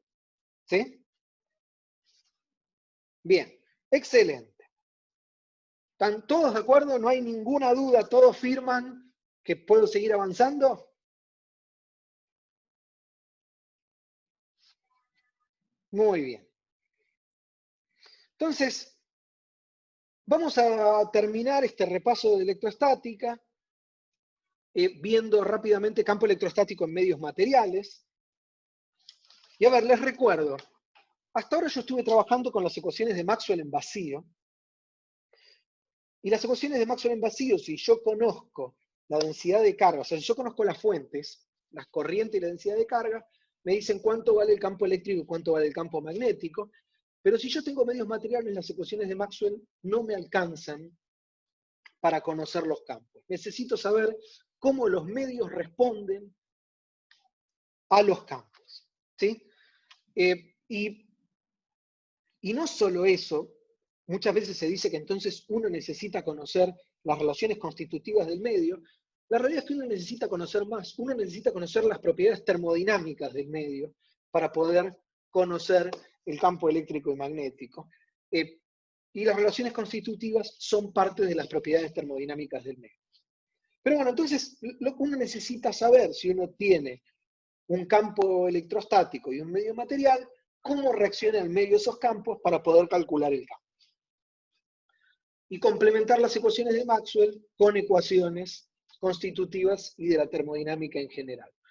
Entonces, empecemos por recordar lo más sencillo. Hay dos tipos de materiales a todos fines prácticos: conductores y dieléctricos. Los conductores son los materiales que tienen portadores de corriente libres. Entonces, si yo tengo un material que es conductor, aplico un campo eléctrico, los electrones se pueden mover una distancia arbitraria dentro del material, lo que van a hacer es desplazarse hasta llegar al borde del material. Piensen que tengo un campo eléctrico en esta dirección, los electrones van a ir hasta llegar al borde, lo cual va a conseguir, al final del día, que voy a tener tantos electrones desplazándose como sea necesario para anular el campo. Y lo que voy a tener, terminar adentro del conductor. Con lo cual lo que voy a tener es adentro del conductor campo eléctrico nulo y en el borde una densidad superficial de carga. ¿Sí?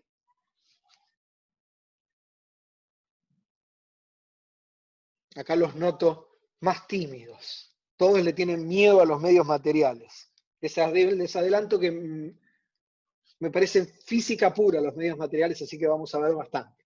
Bien, y me gustaría ver sus caras en este momento. Entonces, a ver, por otro lado, un dieléctrico, ¿qué es? Un dieléctrico es un conductor frustrado, o sea, es un material en el cual los portadores de carga no están libres, ¿sí? Esperemos, Marcelo, que ahora lo entiendas bárbaro. A ver, un dieléctrico, esto realmente es un dieléctrico, me están haciendo varios chistes y... Bien, Facundo dice que no le tiene miedo a nada y esa es la actitud. Entonces, ahora un dieléctrico, ¿qué es? Es un material en el cual los portadores de carga están fijos a los átomos o a las moléculas y se pueden solo desplazar, la nube electrónica solo se puede desplazar en un entorno, con lo cual lo que pueden hacer es solo polarizarse, ¿se dan cuenta? O sea, cada uno, ahora piensen esto como una molécula dentro del material, lo único que puede hacer es desplazar la nube electrónica frente a un campo eléctrico y generar pequeños dipolitos. Obviamente un dieléctrico, si le aplico un campo eléctrico muy fuerte, va a llegar a un punto en el cual voy a arrancar los electrones, eso se llama ruptura dieléctrica, y se va a volver un conductor. Así que no hay tal cosa como tablas en la naturaleza de tal material es un conductor o un dieléctrico, depende, en el caso de los dieléctricos, del potencial de ruptura, si el potencial que yo aplico si es menor o mayor que el potencial de ruptura. Pero bueno, entonces en un dieléctrico lo que vamos a tener, justamente como solo pueden polarizarse, piensa en un dieléctrico como un material, un conductor wannabe. Le gustaría, pero no puede, y entonces en lugar de anular perfectamente el campo electrostático adentro, lo va a reducir. O sea, el efecto va a ser el mismo, la polarización va a intentar reducir el campo eléctrico dentro del material, pero no va a conseguir anularlo perfectamente. Entonces, ¿cómo describimos un dieléctrico? La divergencia del campo eléctrico es 4pi por las cargas totales, y ahora vamos a tener la densidad de cargas libres más la densidad de carga de polarización, y yo les mostré que la densidad de carga de polarización para un dipolito es menos la divergencia de la polarización del medio. Entonces fíjense cómo esto termina saliendo de la fuerza de Coulomb. ¿Sí? Y entonces, reemplazando que la densidad de polarización es la divergencia, pasando del otro lado, me queda que la divergencia de E más 4pi la polarización es 4pi ρ libre, y esto que está acá es lo que se llama, todos recordarán, el vector desplazamiento eléctrico. Sigue valiendo que el rotor del campo eléctrico vale 0, obviamente porque el campo eléctrico sigue derivándose de un potencial, y la divergencia del vector desplazamiento eléctrico es 4pi por solo la densidad de cargas libres. El rotor de D ya no es 0, es proporcional al rotor de la polarización. ¿Todos de acuerdo hasta acá?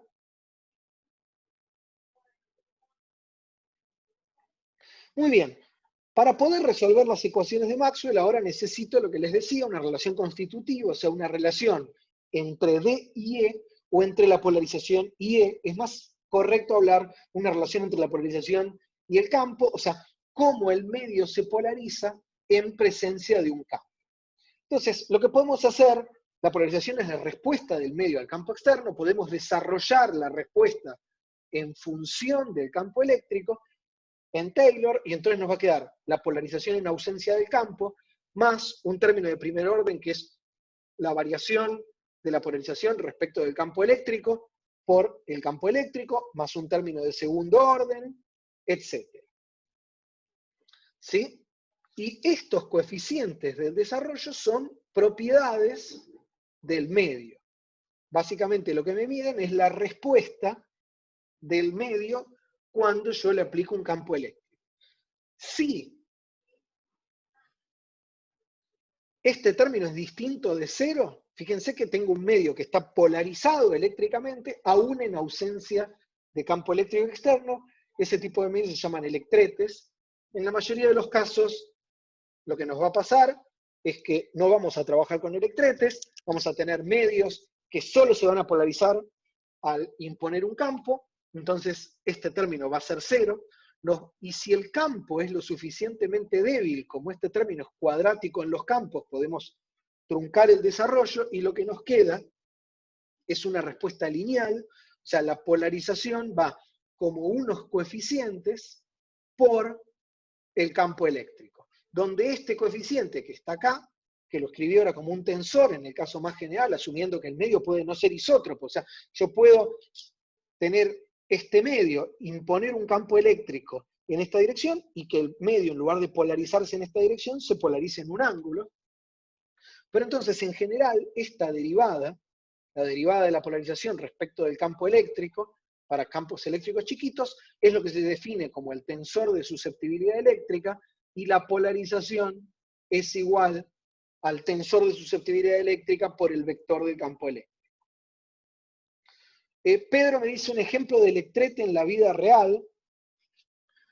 A ver, el electrete lo podés pensar, Pedro, como el equivalente físico, no es exactamente igual, pero es un poco como un imán permanente, es un material que tiene una dirección privilegiada, todos los dipolos están orientados, ¿sí? Y entonces tiene una polarización aún en ausencia de campo eléctrico. En general, los electretes tienen propiedades interesantes porque permiten hacer cosas, por ejemplo, deformándolos o aplicando una presión, y no es exactamente un electrete, o no es solo eso, pero por ejemplo el cristal, el material que se usa para el Magiclick, tiene que ver con eso, ¿sí? O sea, tiene que ver con, no necesariamente un piezoeléctrico, pero va por ese lado. O sea, cualquier material que vos lo deformás, alineás los dipolos eléctricos en una dirección y queda polarizado en ausencia de un campo, va a ser un electrete, ¿sí? Y ahí tengo un montón de comentarios en el chat, pero quiero avanzar después voy a poner en la página de la materia post sobre este tipo de cosas que parecen bastante obvias y son bastante poco intuitivas. Bien, entonces, si el medio es isótropo, o sea, si el medio se polariza en la misma dirección, no tiene una dirección privilegiada el medio, y se polariza en la misma dirección que yo le aplico el campo, este tensor se reduce a los elementos de la diagonal y llegan a la expresión que ustedes conocían de física 3, que es que la polarización es la susceptibilidad eléctrica por el campo eléctrico externo, y reemplazando la polarización en la definición que dimos para el vector desplazamiento eléctrico, llegamos a la famosa fórmula de que D es épsilon, el tensor de permitividad eléctrica, por el campo eléctrico, donde la permitividad eléctrica es 1 más 4G, o sea, 1 más 4 veces, más 4 pi veces la susceptibilidad eléctrica. ¿Sí?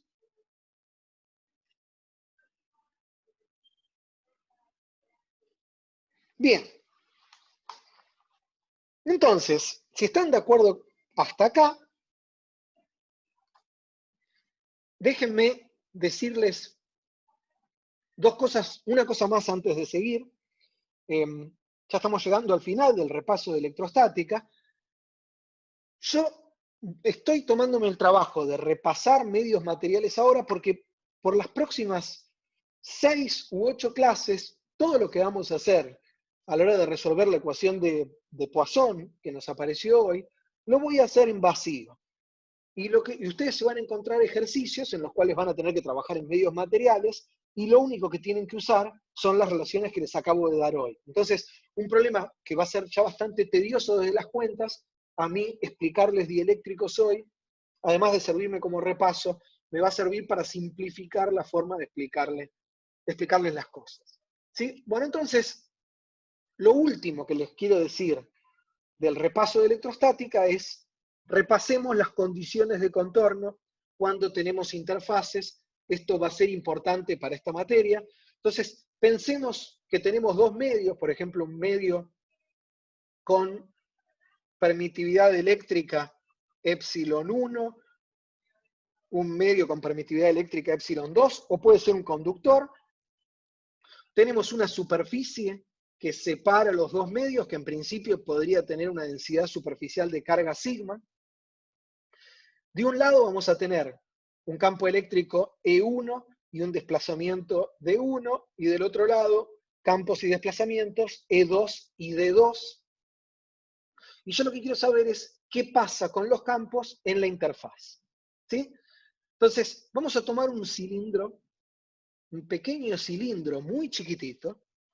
Lo acabo de ampliar para ser intuitivo, pero vamos a tomar un cilindro diferencial orientado de esta forma. O sea, con las dos tapas paralelas a la superficie. La normal a la superficie va a ser la normal externa. El cilindro tiene altura delta y va a tener área S. ¿Sí? Bueno, entonces, evaluemos la ley de Gauss en este cilindro. Y la ley de Gauss lo que nos dice es que el flujo del desplazamiento eléctrico es igual a 4pi la carga encerrada. Entonces, para delta tendiendo a 0, ¿cuánto vale esta integral? Si delta tiende a 0 y de ese cilindro solo me quedan las tapas, el único flujo que me queda es el flujo en esta tapa de arriba y en esta tapa de abajo. Y como estoy tomando un cilindro muy chiquito, es el valor en este punto de D2, y como esta tapa tiene normal paralela a mi n-versor, es D2 escalar n, y en esta tapa tengo D1, pero la normal de este lado del cilindro apunta para afuera, mientras que yo la normal que elegí usar es la normal externa a la superficie. Entonces me queda D2 menos D1 escalar n, por la superficie de la sección del cilindro. ¿Todos de acuerdo?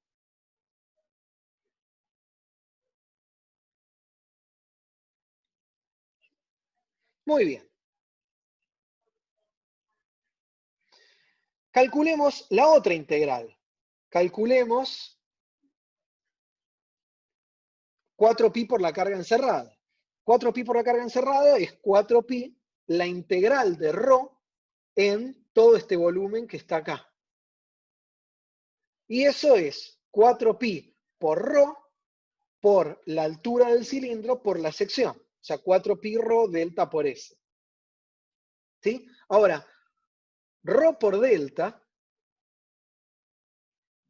es la densidad de carga superficial, ¿no? Piénsenlo en términos de unidades, ρ es carga por unidad de volumen, si lo multiplico por la altura me queda carga por unidad de área, así que ρ por delta, en el límite del cilindro yéndose, teniendo altura 0, es la densidad superficial de carga. Y ahora, igualando estas dos cosas, S se va con S, y me queda que el salto en la componente normal del desplazamiento eléctrico es 4pi por la densidad superficial de carga. ¿Sí? O sea que el desplazamiento eléctrico normal va a tener un salto. Yo vengo por este lado con un campo eléctrico y del otro voy a tener una discontinuidad y el tamaño de este salto va a ser igual a 4pi sigma. ¿Sí? O sea, va a ser proporcional a la densidad superficial de carga. ¿Todos de acuerdo? Fíjense que físicamente esto es consistente con lo que yo les decía de que un conductor va a generar densidad superficial de carga. O sea, yo les dije, pensemos que esto es un conductor, impongo un campo eléctrico, ¿sí? Y yo les dije, los electrones van a venir y se van a acumular en esta superficie. Y acá el campo eléctrico va a ser cero. Piensen ahora el caso en el cual esta región que está acá es un conductor, tengo campo eléctrico cero. El campo eléctrico normal va a venir, y acá va a ser cero, el salto va a ser igual a la densidad superficial de carga que se va a acumular en la superficie del conductor. O sea, efectivamente todo esto es consistente. ¿Todos de acuerdo hasta acá? Muy bien. Además, si la permitividad eléctrica del medio es 1, automáticamente puedo reemplazar D por E. 1 es vacío, ¿no? En unidades CGS gaussianas. Entonces, puedo reemplazar D por E. El campo eléctrico tiene un salto, y las derivadas del potencial, la derivada normal del potencial, tiene un salto igual a 4π. Muy bien. Pero el potencial, recuerden, el potencial va a ser continuo porque E escalar de L sigue siendo cero. Bueno, entonces ahora usemos la otra condición para ver qué pasa con el campo eléctrico tangencial. Usemos que E escalar de L tiene que ser cero. Entonces, ahora voy a integrar a lo largo de un caminito rectangular como el que ven acá. O sea, tomo coordenada X a lo largo de la superficie y transversal. Entonces me muevo en X. Voy a llamar a este lado que está acá A y a este lado que está acá B. El largo de este rectangulito es delta y la altura es delta minúscula. ¿Sí? Entonces escribamos E escalar de L sobre este camino. Y fíjense, E escalar de L sobre este camino es bastante fácil. Entonces empecemos de acá. Me muevo en esta dirección, veo un campo E en la dirección X del lado 1, menos, cuando me muevo por este lado, EX en la dirección 2, un menos porque lo recorro en la dirección opuesta, y todo multiplicado por delta porque es E por el desplazamiento, entonces acá tengo EX1 por delta menos EX2 por delta. Cuando me muevo en esta dirección, tengo un campo en la dirección Y del lado A, EIA por delta chiquita, menos EIB por delta chiquita. Y para delta tendiendo a 0, todo esto se va, con lo cual me queda que esto que está acá tiene que ser 0, o si quieren, en general, la componente transversal del campo eléctrico es continua en la interfaz. ¿Todos de acuerdo?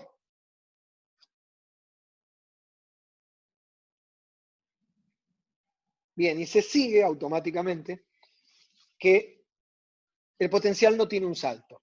Entonces, les recuerdo para sintetizar, el campo eléctrico normal o el desplazamiento eléctrico tiene un salto igual a 4π por la densidad superficial de carga, y en un conductor, del lado del conductor va a ser 0 el campo, con lo cual el salto va a ser, el campo eléctrico del otro lado va a ser exactamente igual al salto impuesto por la densidad superficial de carga, mientras que el campo eléctrico transversal es siempre continuo. No importa la densidad superficial de carga que tenga en la superficie, con lo cual el campo eléctrico transversal en la superficie de un conductor va a tener que ser cero.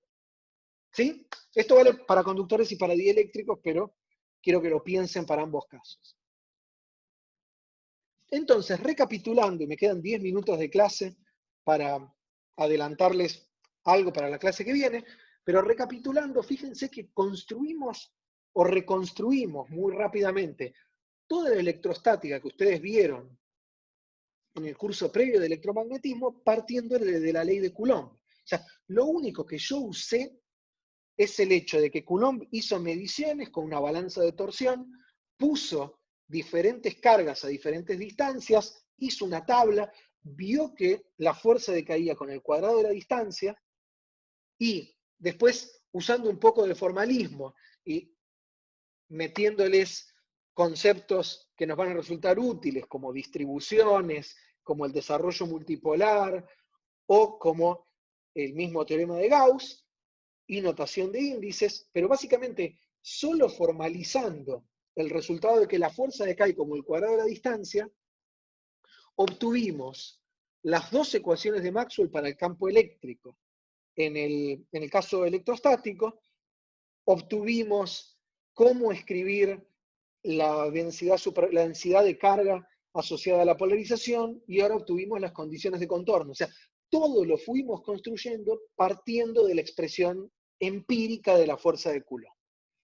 ¿Todos de acuerdo?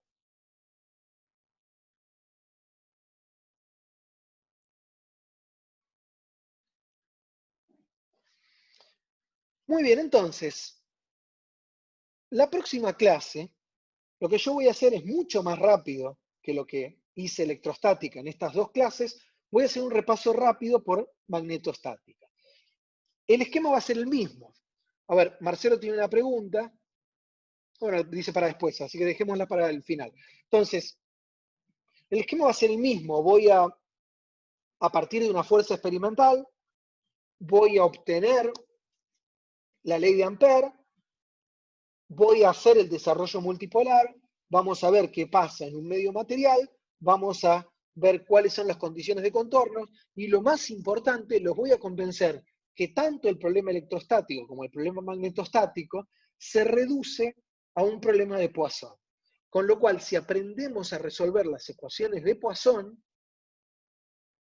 aprendemos a resolver la electrostática y la magnetostática, y a partir de ahí empieza la materia con toda su furia. Muy bien, entonces,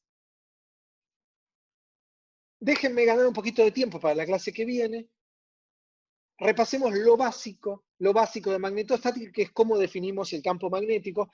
Recuerden que cuando empezamos con electrostática vimos cómo definíamos el campo eléctrico, cómo lo construíamos a partir de los experimentos de Coulomb. Entonces, en el caso de magnetostática, los experimentos son mucho más difíciles y yo en la semana que viene, el martes, les voy a poner un post con un paper con la historia de estos experimentos. Fíjense que Coulomb tenía que trabajar solo con cargas y distancias, pero cuando uno trabaja con circuitos, o sea, lo que hizo Ampère fue trabajar con espiras o circocables y hacer pasar una corriente por esos cables. Pensemos en cables lineales, así es más fácil. Y se darán cuenta que ahora, además de la distancia y de la intensidad de la corriente que hago pasar por esos cables, tengo que pensar cómo oriento los cables. ¿Sí? Con lo cual, a Ampère, y algo parecido le pasó a Faraday, tuvieron que hacer un trabajo experimental muchísimo más extenso. Faraday publicó más de 30 papers con tablas y resultados para convencer a la gente de sus resultados en muy pocos años. Y bueno, en algún momento, Ampère se termina convenciendo que si tenemos dos circuitos, un circuito 1 y un circuito 2, en el primero circula una corriente I1 y en el segundo circula una corriente I2, la fuerza que siente el circuito 1 por el efecto generado por el circuito 2 se puede escribir de esta forma, que tiene cierta semejanza con la fuerza de Coulomb. Fíjense que de nuevo tengo el factor R menos R' sobre módulo de la distancia al cubo, o sea, la dependencia como 1 sobre el cuadrado de la distancia. Tengo la corriente 1 por la corriente 2, pero tengo un factor 1 sobre c cuadrado, que va a ser importante, y además tengo el carácter vectorial. Tengo dos cosas más. Tengo el carácter vectorial de esta fuerza, que tiene que ver con cómo alineo los circuitos, y tengo el hecho de que tengo que integrar sobre todo el circuito, y ahora se van a dar cuenta por qué. O sea, esta expresión tiene muchas cosas en común, pero también tiene cosas diferentes. ¿Sí? Pero lo que me va a importar es que en algún momento la evidencia empírica terminó con la escritura o sea, con la idea sintetizada de que la fuerza que sienten dos espiras está dada en buena medida, en buena aproximación, compatible con los experimentos, por esta expresión. Y hasta donde hoy sabemos, esta es la fuerza magnetostática entre dos espiras. Bien, entonces, fíjense con lo que les decía. Esta expresión involucra un integral sobre toda la espira. No se puede pensar como tomemos un diferencial de la espirita acá y pensemos la fuerza que hace en otro diferencial de la espira acá. ¿Sí? ¿Por qué no se puede hacer eso? No se puede hacer eso porque es inconsistente con la magnetostática. Porque recuerden que la ecuación de continuidad era d rho a dt más la divergencia de J es 0, y si estamos en el caso estático, d rho a dt tiene que ser 0, con lo cual la divergencia de J tiene que ser 0, y en el caso magnetostático, las líneas de corrientes tienen que ser cerradas. ¿Sí? Ignacio me pregunta si esto no es Biot-Savart. Esto, escrito para el campo magnético, es la expresión de Biot-Savart. Efectivamente, y esto se puede pensar como la fuerza de Biot-Savart. ¿Sí? Muy bien. Entonces, ¿todos de acuerdo hasta acá?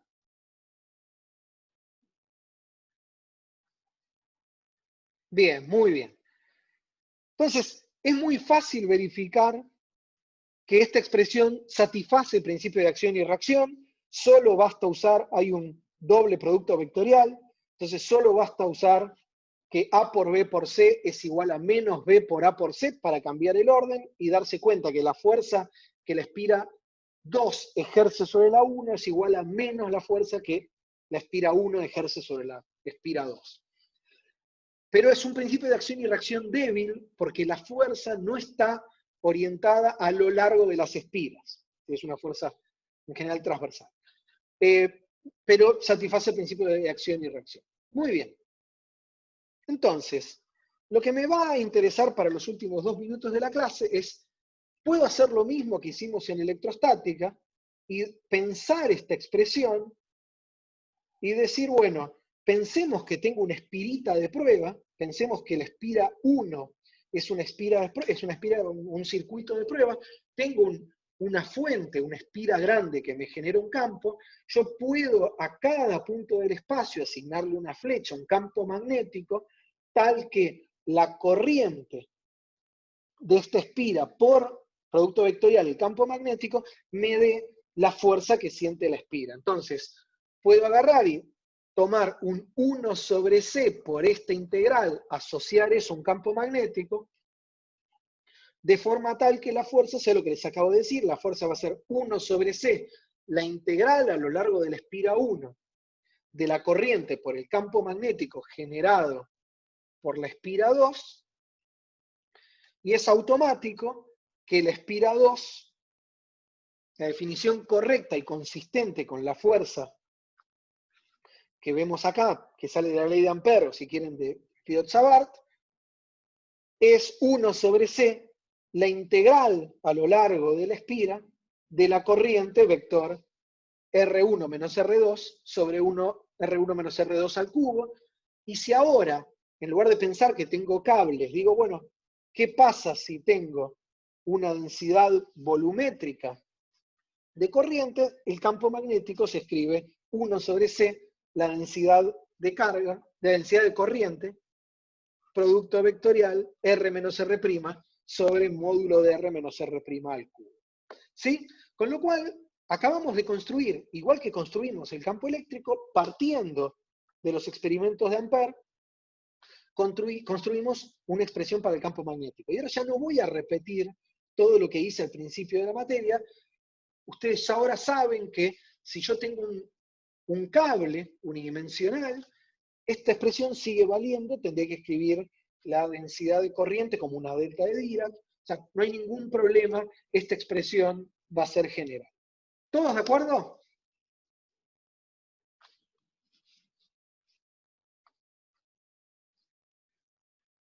Muy bien. Entonces, acá terminamos la clase de hoy. La clase que viene lo que les voy a mostrar es que a partir de esta expresión uno puede obtener... Pablo, no, esto no es delta, esto es J, es la densidad de corriente. ¿Sí? Es la densidad de corriente adentro de una distribución, adentro de un cuerpo. Muy bien. Lo que les voy a mostrar, como les decía, la clase que viene, es que a partir de esta expresión uno puede obtener la ley de Ampère. Entonces, las ecuaciones de la electrostática y de la magnetostática en las leyes de Maxwell efectivamente se obtienen a partir de estos experimentos. Bueno, y acá terminamos por hoy. ¿Alguien tiene alguna pregunta? O cortamos acá y igual me quedo 5 o 10 minutitos, pero sin grabar por si alguien tiene dudas. Así que igual, antes de parar la grabación, espero.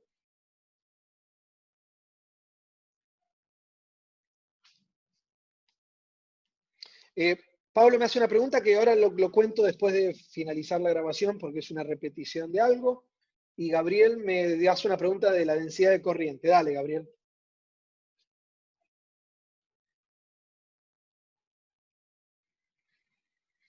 A ver, me pregunta si es un vector de 3 densidades. En realidad es un vector de una única densidad de corriente. O sea, es como, pensarlo, a ver, J lo podés pensar como ρ por B, una densidad de carga por una velocidad, un campo de velocidades a los cuales se mueven las cargas. Vos no me dirías que el vector B son tres velocidades. La velocidad es el vector B. La densidad de corriente es un vector y tiene que serlo porque la densidad de corriente es un flujo de carga, así que no solo tiene una magnitud, tiene un sentido. ¿Sí? Perfecto. Bueno, entonces tengo una pregunta de Pablo bastante técnica, pero que es algo que ya quedó en el video grabado, así que voy a parar la clase de hoy acá. Y los que quieran desconectarse se pueden desconectar y nos veremos la semana que viene. Este viernes hay un post interesante en la página de la materia. A todos los que se desconecten, saludos. Espero que les haya resultado clara la clase de hoy. Saludos.